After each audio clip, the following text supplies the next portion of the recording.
Assalamualaikum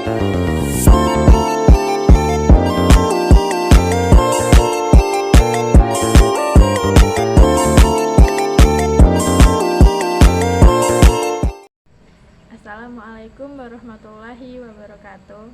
Perkenalkan, saya Via Febi Pangestu dengan NIM A1D523028. Pada kesempatan kali ini, saya akan mempresentasikan materi yang berjudul Psikologi dalam Pendidikan.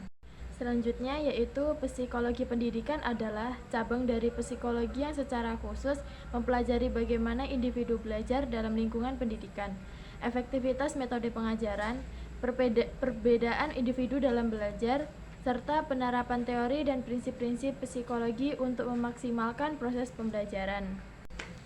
Selanjutnya yaitu latar belakang psikologi dalam pembelajaran. Salah satu aspek utama dari psikologi dalam pendidikan adalah teori perkembangan, terutama yang dikemukakan oleh tokoh-tokoh seperti Jean Piaget dan Lev Vygotsky. Piaget menemukan tahapan perkembangan kognitif anak yang mempengaruhi cara mereka memproses informasi.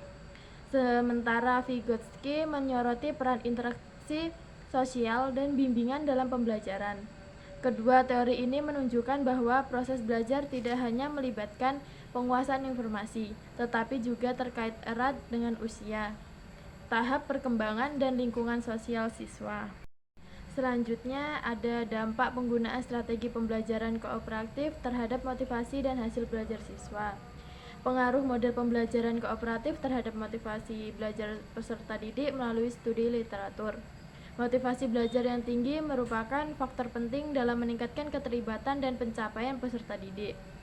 Model pembelajaran kooperatif menjadi fokus penelitian ini karena pendekatan ini menekankan kerjasama dan interaksi sosial antar peserta didik. Metode penelitian yang digunakan adalah studi literatur, dengan mencari dan menganalisis sumber-sumber yang relevan mengenai pengaruh model pembelajaran kooperatif terhadap motivasi belajar peserta didik. Berdasarkan temuan studi literatur, model pembelajaran kooperatif memiliki potensi besar dalam meningkatkan motivasi belajar peserta didik. Peserta didik yang terlibat dalam pembelajaran kooperatif cenderung menunjukkan motivasi yang lebih tinggi, keterlibatan yang lebih aktif, dan minat yang lebih besar terhadap materi pembelajaran.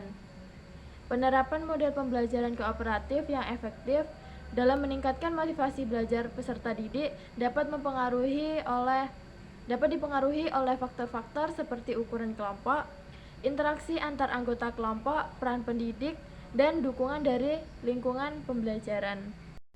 Selanjutnya yaitu efektivitas penggunaan strategi pembelajaran berbasis teknologi digital dalam meningkatkan pemahaman konsep siswa telah menjadi topik yang semakin relevan di era digital ini. Teknologi digital yang mencakup perangkat lunak pendidikan, aplikasi interaktif, serta akses ke sumber daya belajar online telah mengubah cara siswa belajar dan cara guru mengajar.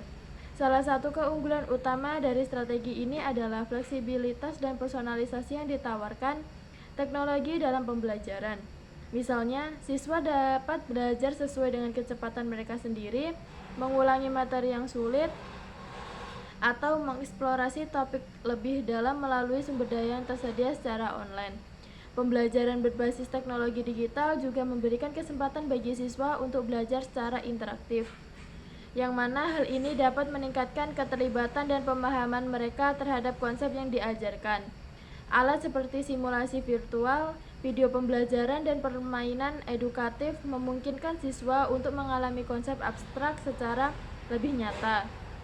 Misalnya, dalam pembelajaran sains, siswa dapat menggunakan simulasi untuk memahami konsep fisika atau kimia yang rumit, yang dalam kondisi pembelajaran konvensional mungkin sulit dipahami. Interaktivitas ini bukan hanya membuat proses belajar lebih menarik, tetapi juga mendukung pemahaman yang lebih mendalam melalui pengalaman praktis. Selanjutnya yaitu peran strategi pembelajaran aktif dalam meningkatkan partisipasi siswa di kelas. Guru sebagai individu yang bertanggung jawab di dalam kelas bisa mengatasi hal itu dengan memilih strategi pembelajaran yang tepat untuk kelas tertentu.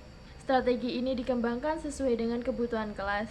Strategi pembelajaran adalah kegiatan yang terjadi dengan interaksi antara siswa dengan guru dan lingkungan sebagai sumber belajar. Guru dan siswa mengarahkannya dengan menciptakan lingkungan yang bernilai edukatif, dan guru dapat memberikan layanan yang terbaik bagi siswa dengan menyediakan lingkungan yang menyenangkan dan menggairahkan untuk mencapai hasil pembelajaran yang memuaskan. Strategi pembelajaran harusnya dikuasai oleh setiap guru. Proses pembelajaran harus diatur, direncanakan sedemikian rupa agar juga dengan mudah mencapai tujuan pembelajaran. Tidak hanya memberikan kemudahan oleh guru dalam menyampaikan materi kepada peserta didik, strategi pembelajaran juga memberikan kemudahan bagi peserta didik sendiri. Pembelajaran aktif memiliki peran strategi dalam meningkatkan partisipasi siswa di kelas, karena metode ini menempatkan siswa sebagai pusat proses pembelajaran. Melalui pendekatan itu, siswa lebih didorong untuk berperan aktif dalam diskusi, bertanya, dan mengeksplorasi topik secara mendalam, bukan sekedar menerima informasi secara pasif. Aktivitas seperti kerja kelompok, pemecahan masalah, simulasi, dan permainan edukatif membantu siswa untuk berpikir kritis dan menghubungkan teori dengan praktik. Dengan demikian, pembelajaran aktif menciptakan lingkungan yang interaktif dan kolaboratif, di mana siswa merasa lebih termotivasi, terlibat, dan bertanggung jawab atas pembelajaran mereka. Aktivitas seperti kerja kelompok, pemecahan masalah, simulasi, dan permainan edukatif membantu siswa untuk berpikir kritis dan menghubungkan teori dengan praktik. Dengan demikian, pembelajaran aktif menciptakan lingkungan yang interaktif dan kolaboratif, di mana siswa merasa lebih termotivasi, terlibat, dan bertanggung jawab atas pembelajaran mereka. Hal ini berdampak pada peningkatan partisipasi secara signifikan yang pada akhirnya mendukung pemahaman materi secara lebih baik dan pengembangan keterampilan sosial serta berpikir kritis. Selanjutnya yaitu kesimpulan. Psikologi pendidikan berperan penting dalam memahami bagaimana individu belajar, terutama melalui teori perkembangan seperti yang dikemukakan oleh Piaget dan Vygotsky, yang menyoroti tahapan perkembangan kognitif serta peran interaksi sosial dalam pembelajaran. Motivasi belajar siswa, baik intrinsik maupun ekstrinsik, juga menjadi faktor kunci dalam keberhasilan belajar siswa. Model pembelajaran kooperatif terbukti efektif dalam meningkatkan motivasi dan hasil belajar siswa melalui pendekatan kolaborasi. Model pembelajaran kooperatif terbukti efektif dalam meningkatkan motivasi dan hasil belajar siswa melalui pendekatan kolaboratif yang mendukung interaksi antar siswa, seperti model Teams Games Turnamen atau TGT yang menggabungkan kerja kelompok dan permainan. Secara keseluruhan, keberhasilan dalam pendidikan memerlukan kombinasi antara pemahaman psikologis, model pembelajaran efektif, teknologi yang tepat, dan peran aktif guru dalam menciptakan pengalaman belajar yang mendukung keterlibatan serta perkembangan siswa. Demikianlah hasil pemaparan singkat dari materi psikologi dalam pembelajaran. Terima kasih atas perhatiannya. Jika saya salah kata, saya minta maaf. Sekian, terima kasih, dan saya akhiri. Wassalamualaikum warahmatullahi wabarakatuh.